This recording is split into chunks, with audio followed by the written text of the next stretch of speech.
صحیح مسلم کتاب الایمان حدیث نمبر 190۔ ابو معاویہ نے عامر سے حدیث سنائی، انہوں نے ابو صالح سے اور انہوں نے حضرت ابو ہریرہ رضی اللہ عنہ سے روایت کی۔ انہوں نے کہا کہ رسول اللہ صلی اللہ علیہ وآلہ وسلم نے فرمایا، تمہارے پاس اہل یمن آئے ہیں، وہ دلوں کے زیادہ نرم اور مزاجوں میں زیادہ رقت رکھنے والے ہیں۔ ایمان یمنی ہے، حکمت یمن سے ہے، اور کفر کا مرکز مشرق کی طرف ہے۔ صحیح مسلم کتاب الایمان حدیث نمبر 191۔ جریر نے عامر سے اسی سند کے ساتھ حدیث بیان کی، لیکن اس نے کفر کا مرکز مشرق کی طرف ہے کے الفاظ ذکر نہیں کیے۔ صحیح مسلم کتاب الایمان حدیث نمبر 192۔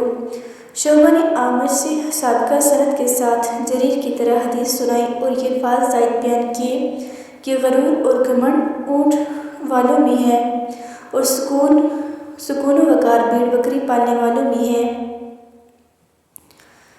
صحیح مسلم کتاب الایمان حدیث نمبر 193۔